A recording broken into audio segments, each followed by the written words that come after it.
Okay, before I read this intro, I just have to tell you that I had ChatGPT write it in honor of what we're about to discuss, okay? So here it is. Today, we're joined by author and youth marketing expert Matt Britton to talk about how AI is shaping the next generation. The topic of his new book, The AI Generation. How did ChatGPT do? I think they did pretty good.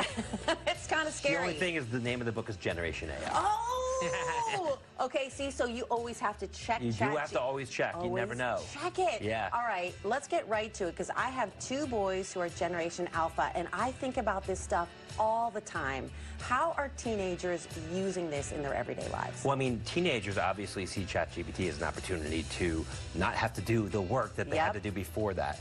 And I think there's obviously an opportunity and a danger there. You know, you want kids to develop those critical thinking skills, the creativity, the problem-solving skills that are going to be so very important in leading in tomorrow's workforce, right? But at the same time, you also want them to get their hands on this incredible technology, but not to the extent that it doesn't force them to actually learn. So it is a balancing act as a parent to make sure kids are using this the right way. I've given this so much thought, right? Because is there some intrinsic value to the 5-paragraph essay? Like, was that doing something magical to develop young brains, or was that also formulaic?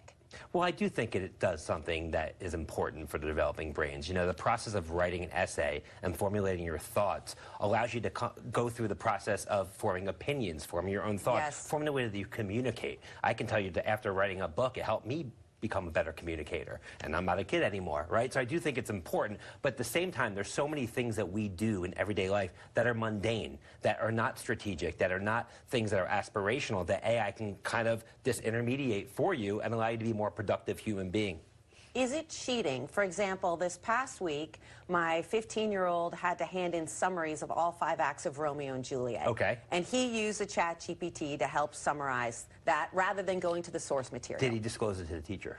Heck no! Well, disclose it to the no, but everyone is doing it. I understand he that. rewrote them, right? Like, that's also part of it, because kids, they have other apps that dirty up the responses they get from ChatGPT. Yeah, right, that make it undetectable. Right. Yes, there are plenty of apps out there that allow you to fool whoever wants to know that this wasn't written by AI. I think it's up to the teacher to actually have rules and guidelines for kids in terms of here's where you should use it, here where you shouldn't. You think about something like Wikipedia. When that first came out, we had the same conversation, right? Yes. And Wikipedia is plagiarism if you're copying and pasting it. Where with AI, it is kind of a gray area because it is really taking trillions of different points of data from the internet and piecing together something that is somewhat original. So it's unlike anything we've ever experienced before.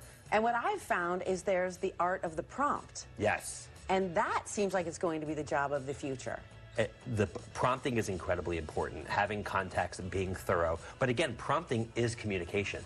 So if you don't understand how to think in the right way to create the right prompt, you're not going to get the most out of AI. And the way that you go through the thinking process of creating a great prompt is by reading, is by writing. So I think those are still incredibly important traits that students are going to have to embrace, regardless of the power of AI. Okay, I know it's early in the morning, but I'm going to ask you to go deep here.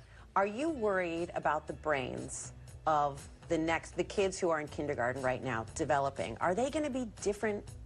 So Gen Alpha is distinct, and they're ages 0 to 15, so both of your kids do fall in the Gen Alpha, as the first generation to grow up with AI in the household. And that's really going to reframe humanity in a lot of ways, because if you think about it, one of the powers of AI is it allows you to interact with technology like you interact with a human. And for developing young brains, as they start to create relationships with AI, in some cases intimate relationships, we're going to be entering uncharted territory as parents and as kids, and something that, frankly, is unprecedented. I am so scared, but it's also exhilarating. Isn't because it? I can. That's a good way to put it. Yesterday, I FaceTimed, okay, I used ChatGPT, a young person at work here, taught me how to do it. I showed it what was in my refrigerator, and it told me the recipes that I could use. Incredible.